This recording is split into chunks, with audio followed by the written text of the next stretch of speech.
semuanya, perkenalkan nama saya Florida Maria Margaret Jogo dengan NPM 422100093.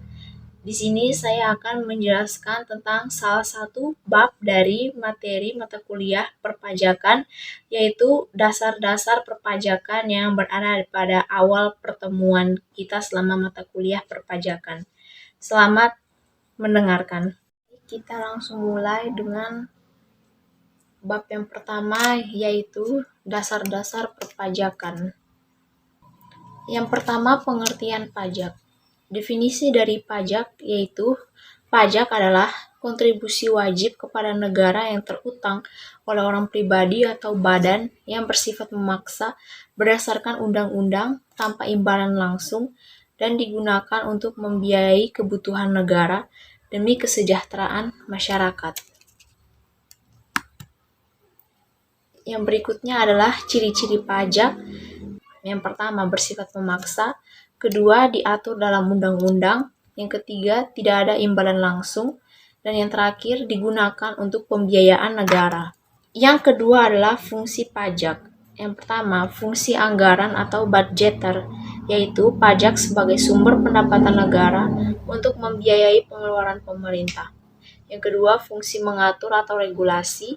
Pajak digunakan untuk mengatur kebijakan ekonomi, sosial, dan politik seperti mendorong investasi atau melindungi produk lokal.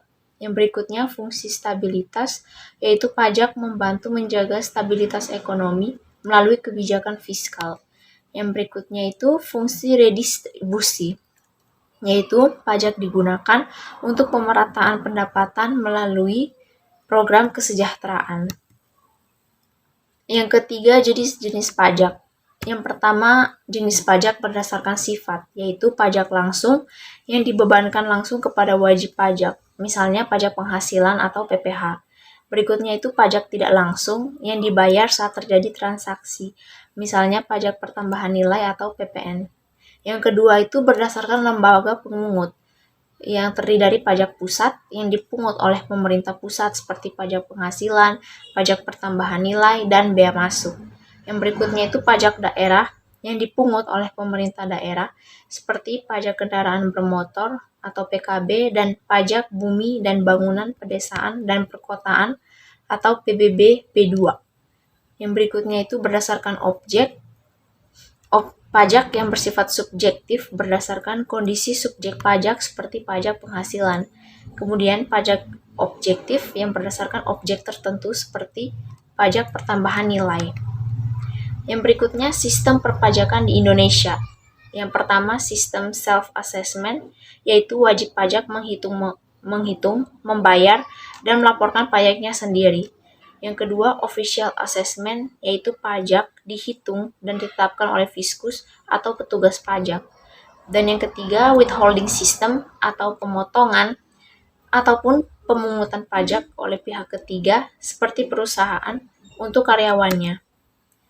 Yang kelima, unsur-unsur pajak. Yang pertama, subjek pajak, yaitu orang atau badan yang dikenakan pajak. Yang kedua, objek pajak, yaitu barang, jasa, atau kegiatan yang menjadi dasar pengenaan pajak. Yang ketiga, tarif pajak, yaitu besarnya pajak yang harus dibayar. Misalnya yang pertama, tarif progresif, yaitu tarif naik seiring kenaikan jumlah penghasilan. Yang kedua itu tarif proporsional, yaitu tarif tetap meskipun jumlah objek pajak berubah. Yang terakhir, tarif tetap, yaitu tarif tetap tanpa memperhatikan jumlah objek pajak. Yang keenam, pajak utama di Indonesia.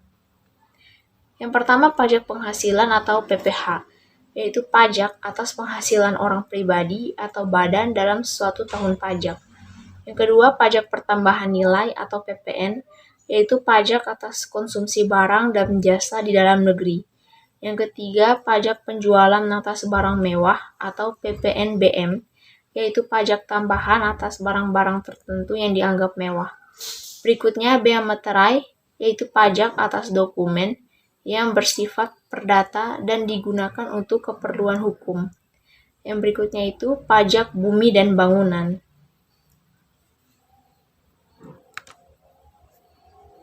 Yang ketujuh, hak dan kewajiban wajib pajak. Yang pertama, hak wajib pajak, yaitu mendapatkan pelayanan dari petugas pajak, kemudian memperoleh pengembalian kelebihan pembayaran pajak atau restitusi. Yang berikutnya, mengajukan keberatan dan banding atas ketetapan pajak. Yang kedua, kewajiban dari wajib pajak. Yang pertama, mendaftar untuk mendapatkan NPWP atau nomor pokok wajib pajak. Yang kedua, menghitung, membayar, dan melaporkan pajak. Yang ketiga, menyimpan bukti pembayaran dan pelaporan pajak. Yang kedelapan, sanksi dalam perpajakan. Yang pertama, sanksi administrasi, yaitu denda, bunga, atau kenaikan pajak. Yang kedua, sanksi pidana, yaitu hukuman penjara atau denda bagi pelanggar undang-undang perpajakan. Yang kesembilan, dokumen penting dalam perpajakan, yaitu NPWP, yaitu nomor pokok wajib pajak atau identitas resmi wajib pajak. Yang kedua, SPT atau surat pemberitahuan, yaitu laporan pajak yang harus disampaikan wajib pajak setiap tahun, atau SPT tahunan atau bulanan, yaitu SPT massa. Yang ke-10 dan yang terakhir yaitu prosedur perpajakan.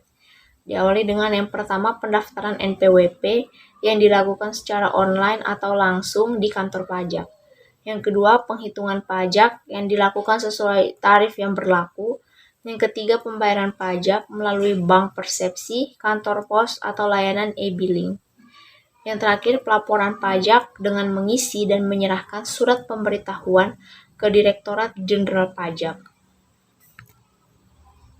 Baik, inilah hasil dari video presentasi tentang materi dasar-dasar perpajakan dalam mata kuliah perpajakan.